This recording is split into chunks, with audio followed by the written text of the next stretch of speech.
Hello and welcome to the Next 100 Days podcast. My name is Graham Arrowsmith. And my name's Kevin Appleby. So, Graham, one of your great heroes is Dan Kennedy.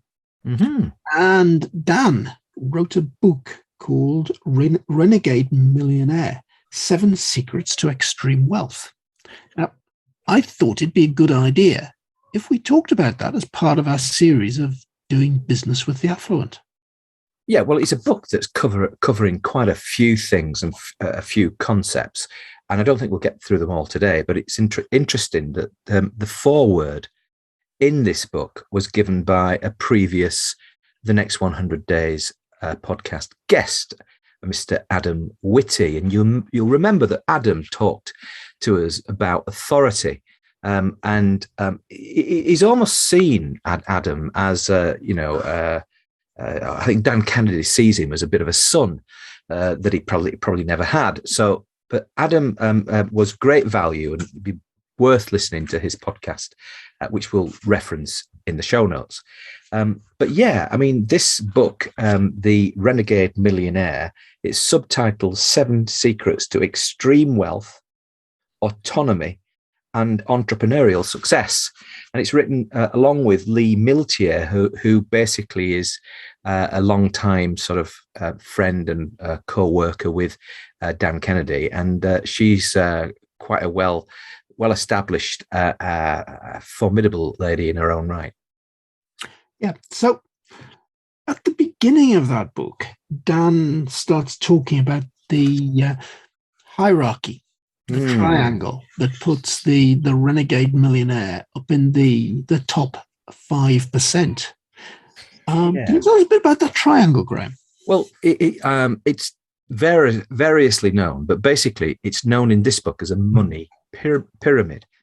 And it's one of those things that, however, I guess, stupidly socialist that you might be, you won't flatten it. It's just one of those things that happens in life wherever you are. And the truth of this is that what happens is you've got a pyramid. Now, it's working from the bottom up, the bottom 20% of, shall we say, the people in an economy, and let's call it, the UK, the bottom 20% are broke. They're really living on handouts, and it's they're in sinker states. It's quite a challenge in life. And, the truth is, nobody really wants to be there. And the ones who haven't struggled through on, handouts from the government or whatever, it's a pretty miserable life. And I'm sure, I'm not really taking a pot at them. I'm just saying there are people in that situation. What happens next in terms of the pyramid, the next bit of the pyramid, are those people in the next 60%. So you've got 20% plus 60%, so 80% of the population of the UK. Now, if the population is, 70 million, then you're talking about 80% of 70 million. Now, you're the mathematician, Kevin. So how many millions of people is that then? Of 60 million, and we're looking at 80% in total of 60 million. So we're probably at about we're somewhere around the 50 million mark, aren't we? Yeah. I was thinking about 70 million, but basically you're around that 50 million mark. So basically the point being is that you've got a very, very large number of people. Now 60%, the next 60%, they struggle financially endlessly. Now, the point about that is that, they might have jobs, they might have businesses, etc. But frankly, it's month to month. There's not huge amounts of savings there. There's, there's maybe the odd holiday, but they're really stretching themselves. Yeah. And life's, okay, but it's a bit tough. And the closer you get to the bottom of that, it gets tougher. But and basically, it's on the radio at the moment, Graham. Yeah. What on the day that we're recording this, I'm hearing on the news, the RAC are saying that petrol prices in the UK are going to hit £2 a gallon, or £2 a litre. Sorry, I wish it was £2 a gallon. That'd be nice. That'd be great, yeah. I remember panicking when the petrol price went to £1 a gallon. But never mind. Yeah. £2 a litre. And there's a load of fuss. There's loads of fuss about people being sent into fuel poverty because of the increasing electricity prices and so on. So And we're not talking about the 20% that are broke. We're talking about that next 60%. Well, they are becoming broke. I mean, and that's the point exactly, Kevin. It's a very good point. And through fuel poverty and just the way in which we consume electricity, gas, whatever, we're all going to take a hit. And of course, they want to claw back the money that they lavished on us because of the China virus. So effectively, there is going to be a chunk of money coming out of our everyday living simply to balance the books, which kind of is important for the government. But also it means that with spiraling in inflation, etc., spiraling energy costs, those people in that 60%, and of course the 20% at the bottom, they're really going to struggle even more than they have been struggling. In good times, these people would be struggling anyway, struggling to really break through.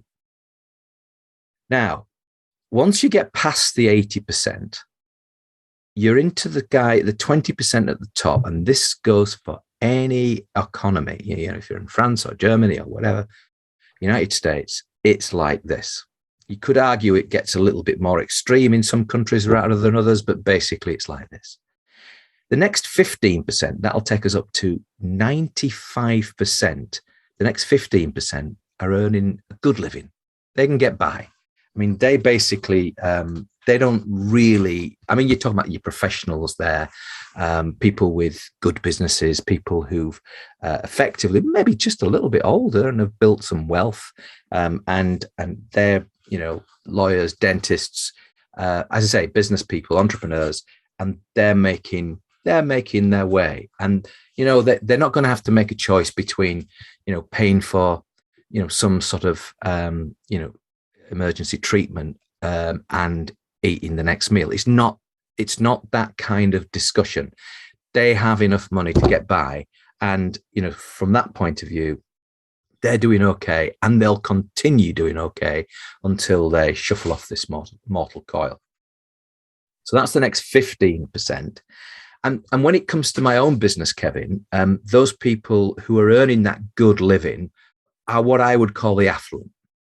So if you're looking at if you're marketing to the affluent, then the guys who are earning a good living, as I've said, the dentists, the doctors, the professions, all those sorts of people, people in higher parts of industry, etc., who are earning good money there, entrepreneurs, etc., they are in that good living.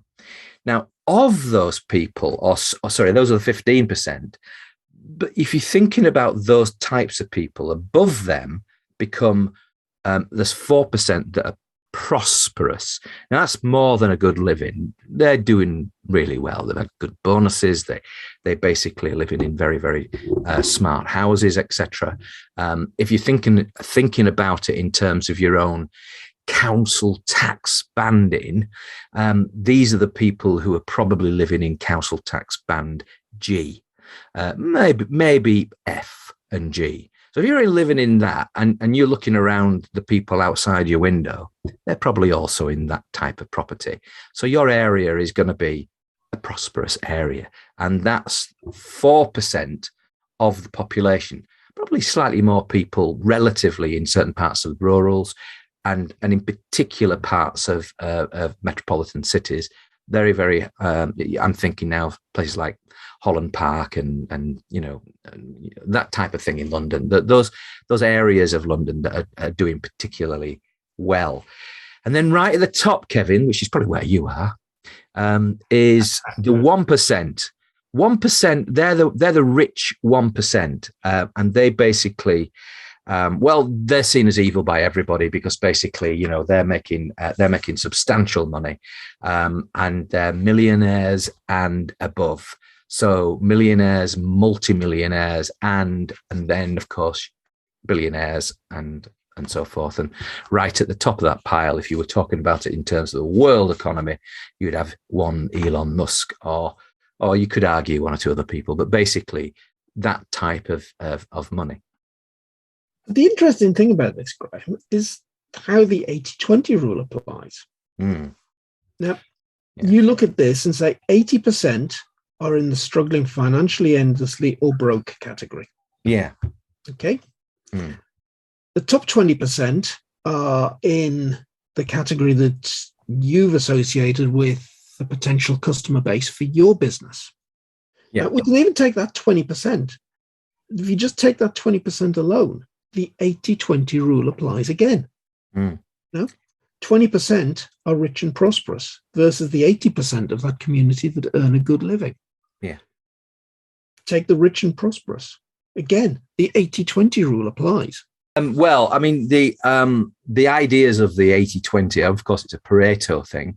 And, you know, what is really important here is that there's the book 80-20 Sales and Marketing was written by Perry Marshall. And one of the things he brought to the world was this idea, and which what you're talking about, it's like fractal. If you look at a sort of a leaf and then sort of narrow down and focus in on the leaf, it kind of repeats itself. So, and that's really what they're saying about 80-20, that within an 80-20, there's another 80-20, just as you've been saying. And within that 80-20, there's another 80-20. So when you're looking at, if you're looking at your customer database and you're saying 20% of my customers deliver 80% of the revenue, then what you should then do is have a look at the 20% who are delivering that 80%. And you will find more or less 20% of those delivering 80% of that revenue.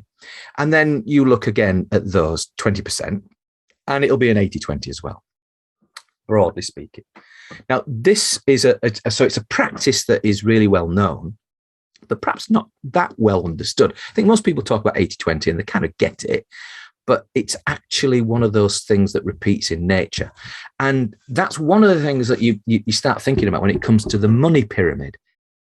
If you were to distribute, say, to everybody in the country, and let's just say there's 66 million people who are in the UK at the moment, and you said, right, stop, everybody, give all your money back to the government, and nobody can live in any houses again. We'll knock every house down and we'll build houses for the 66 million. They're all going to be single family houses and they're all going to be one story and nothing else. That's all it's going to be. We're going to rebuild this and it's only going to take us 3 weeks. And so therefore you're going to have to camp out for 3 weeks. Then everybody's living in those houses and they're all given, let's just say something reasonable like, I don't know, 50,000 quid each. So the money's been completely redistributed. How long do you think it's going to be before we've got a money pyramid looking just like we've described, Kevin?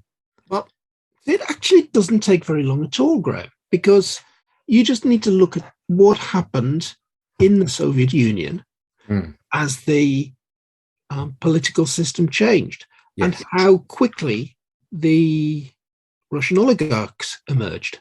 Yes, absolutely. And they had grace and favor and huge amount of corruption, but they ended up with leases to sort of electricity, property, you name it, land, resources. And that's an extreme model, but you can go and look at the Chinese economy, where that was very much leveled out. Yes. And these days there is an enormous Chinese middle class. But they're the ones who are struggling financially endlessly, and that doesn't mean that. But they're not broke. No, they're not in paddy fields. And the beauty of this is that the whole point about the money pyramid is the guys who are at the top are the guys who are at the top. If you take one of them out, there'll be somebody else there. Yeah, it's not like they're evil. It's just that if you take Elon Musk, and it's a pretty good example, you could argue that when he got involved with Tesla, he had effectively, there was nothing there, but his relentlessness and his purpose and his drive, where he slept on the factory floor so that the workers could see, and he knew everything about building a car. He was just seeped in it, and that's his view of the multiple businesses, that is, whether he's building a tunnel under Los Angeles or whether he's shooting for the moon or Mars. He's got that kind of relentlessness. And with many of the billionaires and multi-billionaires, that's the kind of person that gets to that level. And up to a point, that's the point that the Renegade Millionaire was sort of getting to, because it's talking about extreme wealth, autonomy, and entrepreneurial success. And frankly, you don't get much more successful than Elon Musk. But actually, before we go any further and start talking about the characteristics of the Renegade Millionaire, Graham, I'd just like to mention another book. It's one I've just pulled off my bookshelf. It's called The Curve by Nicholas Lovell. Mm-hmm. And this book is all about turning followers into superfans. So it's another big marketing idea in much the way as the 80-20 rule that we just mentioned before is. Mm-hmm. That, if you take notice of the pyramid as a whole, and then think about your product range as a business, you start off possibly with a free product. Now, everybody will consume your free product. Potentially anybody in the pyramid could take that. You then have paid for products, which a low price paid for product may appeal to some of those people that are in that big 60% block. They're financially struggling, but can afford some stuff. Then as you go up and if you've got more and more expensive products, they appeal to people that are further up the pyramid. And the whole point that Nicholas Lovell makes in the book is that for every 80 or 90 followers, you'll start having those 20 superfans. And he's essentially saying that, look, whatever you're doing, you have to have a high value product. Okay? Because there are people that will only consume your free stuff, but there are people that will equally consume every product that you ever put out there. Yeah, I completely agree. The expensive product thing came really was the first time it came to me was when I was working for the toy group Lego in the 1980s. And at the time we had some quite large sets, top of the range things, which were about 130, 150 pounds retail. And that compared to about £1.50 for one of those little boxes of Lego bricks. And the difference was staggering at the time. But I can tell you from experience, throughout the clients that I had, those big sets sold out almost every single time. They just went off the shelf because basically there is a market there for the most expensive, for the best, for the biggest, for the thing that says, I care about my child, and frankly, I can afford it, and I'm going to get the best Lego set that I can for my child. Now, whether who helps the child, I don't know, but end of the day, those boxes at the top end of, and this was then 1980s. I haven't looked on the shelves recently, but I can imagine that the top Lego set is going to be approaching four figures, if not comfortably in four figures, because basically there is a market for the very top of the range of anything, and not having something that's going to appeal to the 20% at the top and possibly the 5% at the top, or possibly even the 1% at the top, is a bit kind of foolish, because those people have money, and as long as you've made your pitch to them, then you'd be kind of nuts not to have a strategy that attracted them. And I was just looking at earlier. I was just looking at the idea behind a dry cleaners, and they found, and this is about a dry cleaners, remember. And they found that they were a follower of Dan Kennedy, and basically they pitched themselves at the upper end, and they found of the sort of 100 customers that they were trying to pitch at the upper end, 20 of them were the sort of affluent clients, and they found those affluent clients were they would be in the 15%. They were the aspirant very wealthy. So they would have been doing just fine, but I really want to be in the next level up. So they kind of had ambitions to be even more wealthy. And of course, from a dry cleaning point of view, they had to be spick and span.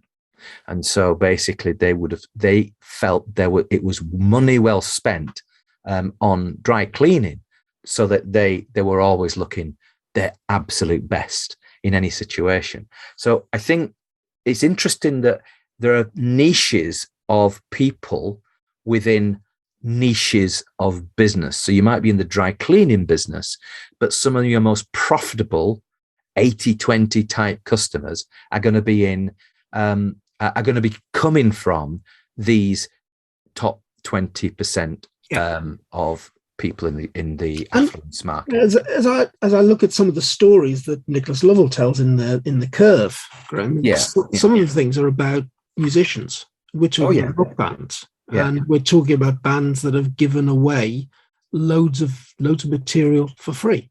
Yeah. Okay. Equally, they've produced the CD version, the deluxe gold plated CD version, the signed copy, the version that gives you a free seat in the front row at a concert. Anything that goes from zero to many thousands of pounds for almost the same product. Yeah. And they have sold at every level. They've made their money from the very small unit sales at the top end, at the very high price. Yeah.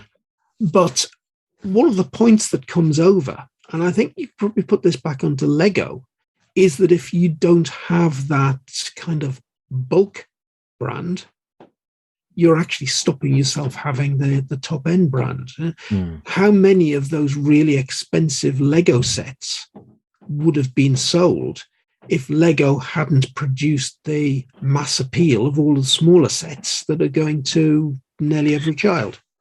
It was one of those. It's a good question. It's a good point. And yes, I don't know which is it's almost like a chicken and egg situation. It's probably I think probably back in 1959 when they were kind of starting life, they would have been in the middle somewhere. I mean, but but as marketing evolved and as their strategy evolved, and certainly during my time, which was 30 years after they kicked off, was basically that they had developed this small range, and they'd got things for girls that they weren't all that successful at the time, but I think they're much more successful now. They would never do Star Wars types derivatives, but now they do nothing but that kind of thing. And it's completely, and I think I might have mentioned before, they wouldn't have brown and green bricks at the time because they denoted the fact that it was a warlike set of colors.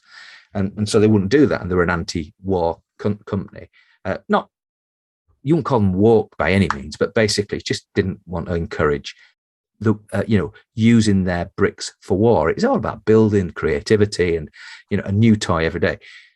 But to your point, if you don't have something at the top end of your product range that's substantially better than the middle range, then you're missing a major trick, because you're not matching your product range to the potential that the market is potentially going to offer you.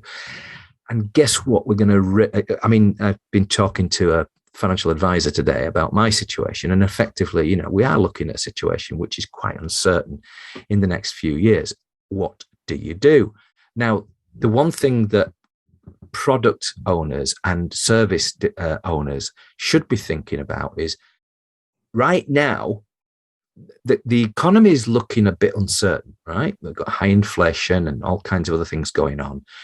How is the market going to survive? So from a survival point of view, if you're not marketing to that affluent upper end, that almost as night follows day, if they have a little bit of a cold, that's all they're going to have.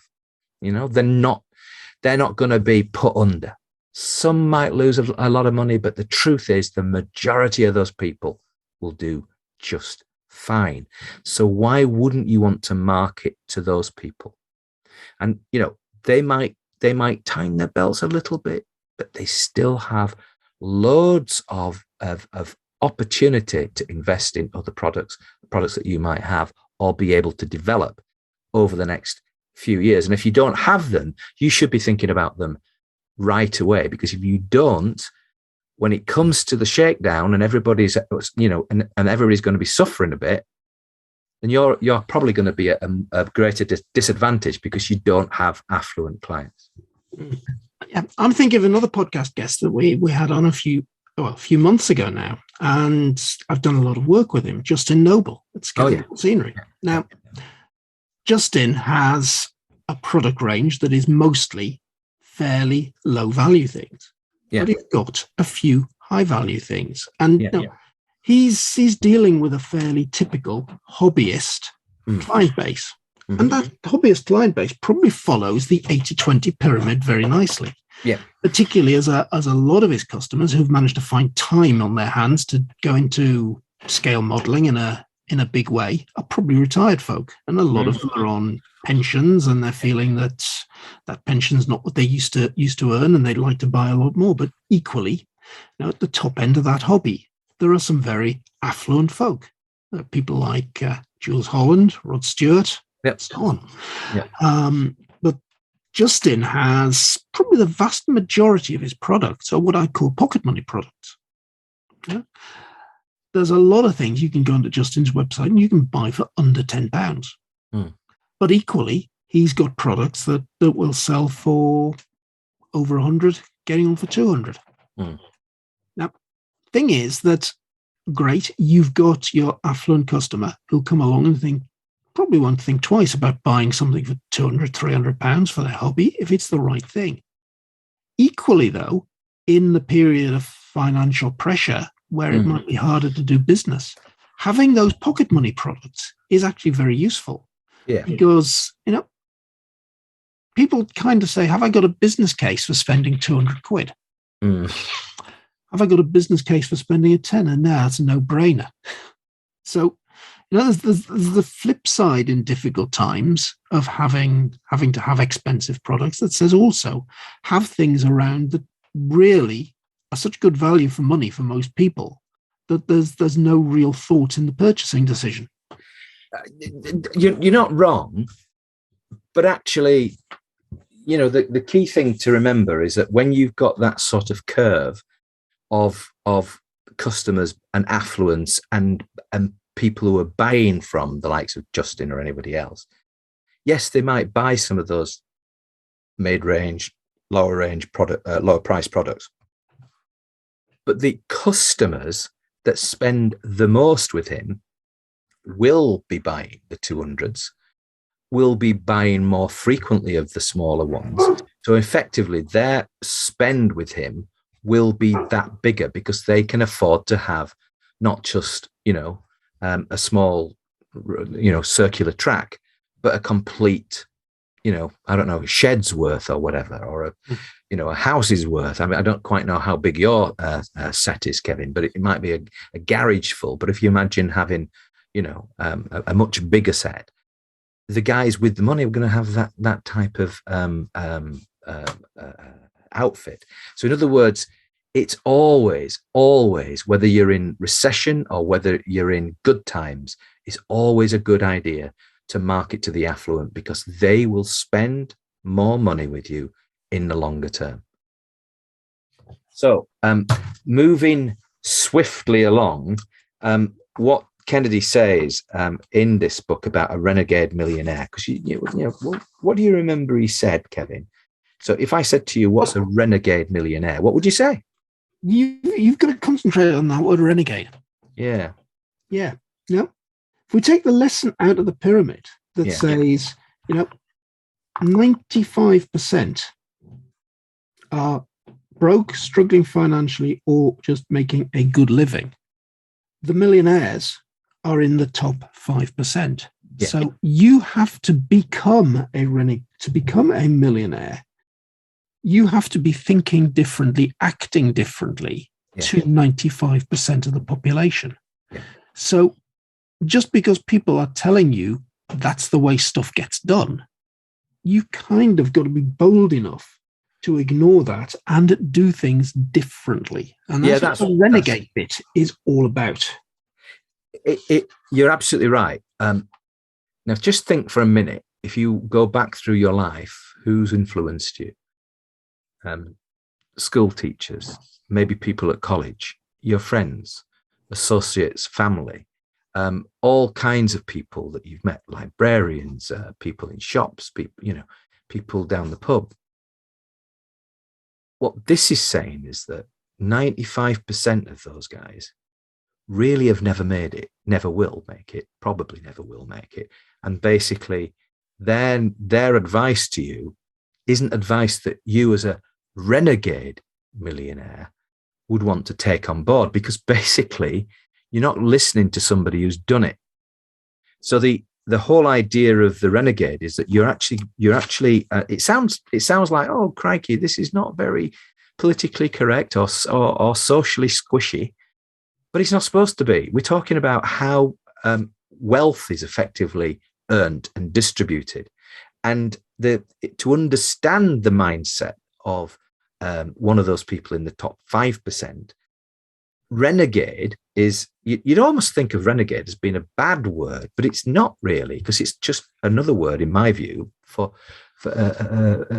being contrarian. So in other words, if that 95% are saying pointing right towards, for the sake of argument, Sunderland, then you might want to listen to the guy who's pointing left towards Newcastle.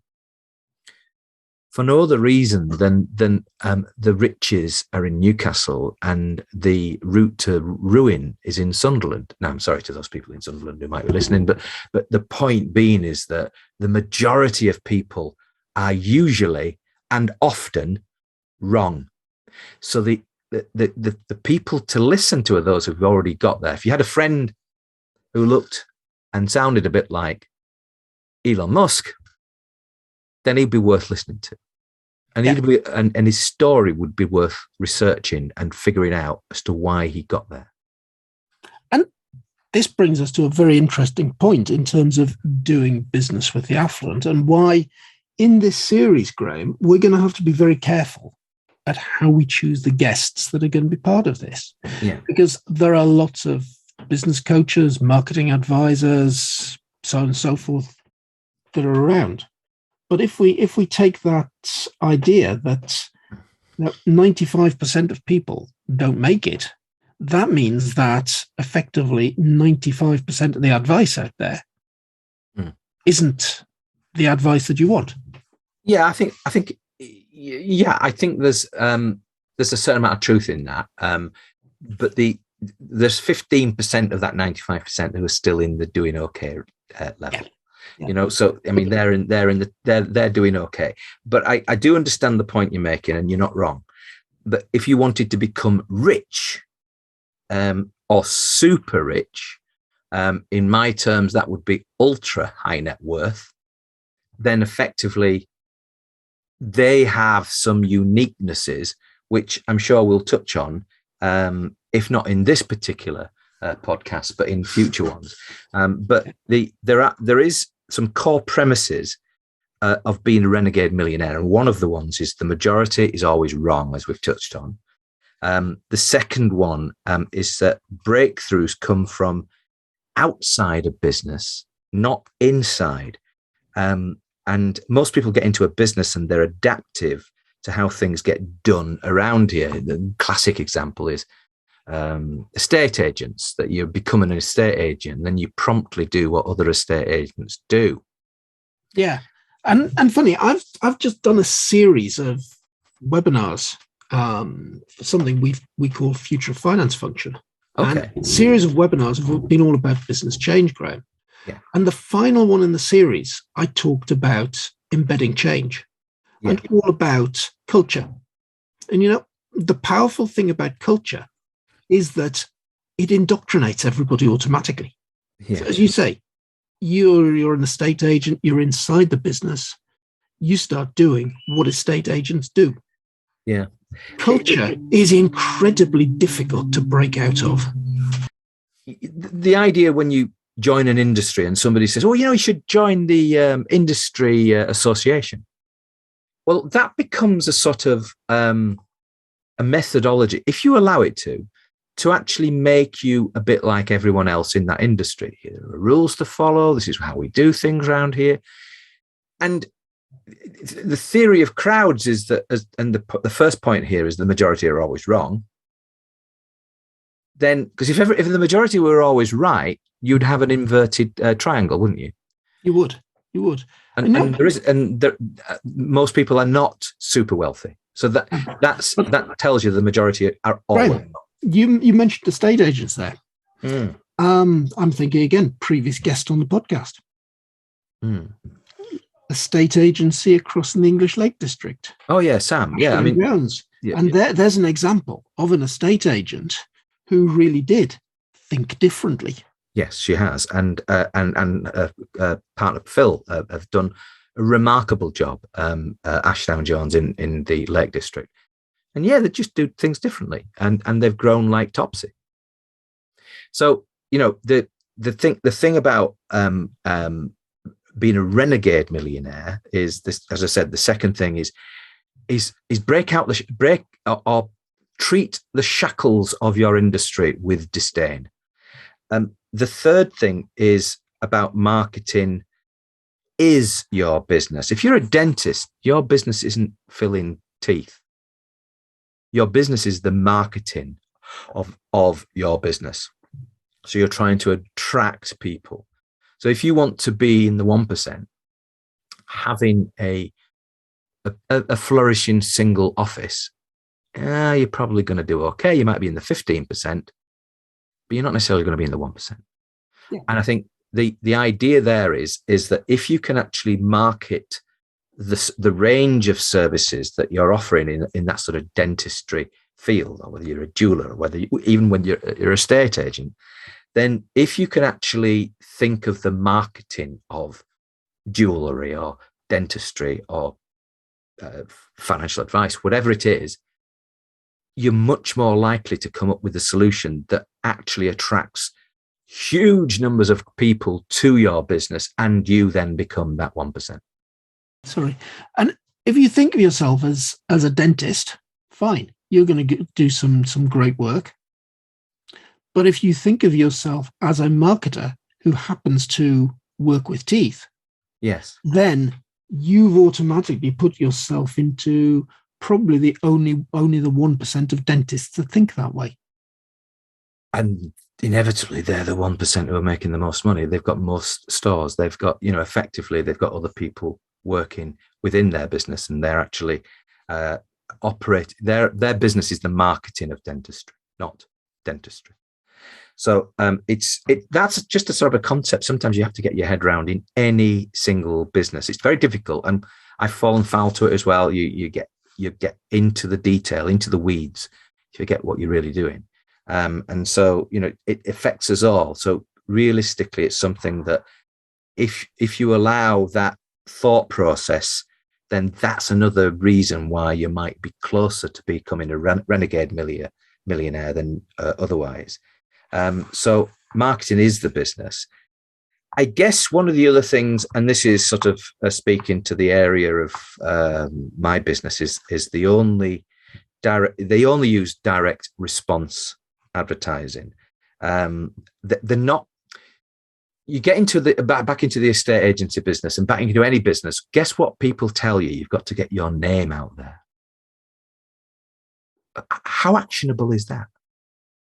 What does that actually mean? Does that mean that you're just going to be prey to the first advertising guy who's got a deal? The thing is, by actually focusing on response, then you're treating money as it should be treated. That if you send 10 quid out, and for the sake of argument, 50 quid comes back, then you'll find another 10 quid to send another 10 quid out, because another 50 quid's going to come back. But and you'll keep doing it until, say, 12 quid comes back, maybe you'll do it again. But if it's only 9 quid coming back, then you're going to stop it. So the whole idea of this is that a responsive campaign is one that you can measure, but also that one is about getting response. And this idea that you have to build brand first. Well, a couple of episodes ago, we were told that branding is pretty much everything.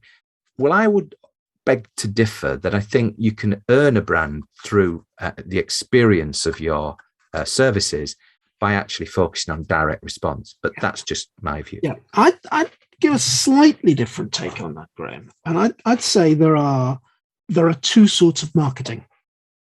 There's marketing that builds your brand, and there's marketing that converts into a sale. Okay. Now, marketing that builds your brand will work in the long term, because into there, I would put that your, brand. What is brand? Brand is an image. Brand is the design of your website in terms of the colors you use, the language you use. Brand is your presence on Google in SEO and so on. They're all things that will, they work, but they'll take a long time to work, and they'll probably cost you a lot of money on the way there. Whereas the other sort of marketing is, you're asking people to directly respond to an offer. Yeah. You're telling people that a particular product is available. Here's how to get it. You're telling people that this webinar is taking place next week. Sign up here. It's very much action oriented. Yeah, the biggest proponents of brands are big companies. Yes. And the biggest followers who don't know what they're doing are small businesses who think that they'd like to become big customers and big businesses, and think that they know what they're doing. But as Kennedy calls them, he calls them dumb companies. They're effectively, they've got more money than you'll ever have to spend in a way that you'll never spend as a small business. So I'm sorry, but I have a different view about branding. I think branding follows the experience that you give clients once you've earned them. And the purpose of a sale is to get a client. And once you've got that client, then you can ascend that client, ask that client to spend more with you, look after that client and all the rest of that. And the experience that client has with you begets more clients. And as that goes along, you get yourself a brand. Yeah. But finding that somehow claiming that you've got, the next Nike and you're still living out of a shoebox, it just isn't. It isn't credible. And it's also wasting your money. You spend money on brand alone when you've got next to no money to spend on advertising. You're being foolish. Yeah. So coming back to something we've spoken about already, Graham, I talked about the book, The Curve. Yeah. What brand is in that definition is that it's the thing that you use to turn your followers into superfans. I would say that's your offer. But I mean, having said that, look, I mean, there's more than one view in the world. But if the majority of the people who are listening to this podcast are probably going to be small business people, might be the odd few corporates in there, and they won't particularly kindly being referred to as being dumb. But the truth is, they spend inordinate amounts of money. I remember being at a Lego conference again back in the 1980s. And just to prove the point about to us hapless salespeople who didn't have a brain to rub together, or at least the marketers thought that. Basically, I think it was a single pallet, a fairly big one. They brought in £6 million. Now it had security guards, and of course we were all trying to dream of, could we walk away with this? But there was literally £6 million on this pallet. And that the whole idea of it was to demonstrate to us at the time, with all these, armed guards around, just how much money they were spending on the brand, on the advertising of Lego bricks in the UK at that time in the mid-80s. Now, don't kill me if I was wrong by the 6 million, but it was a huge amount of money. I think it was roughly that amount of money.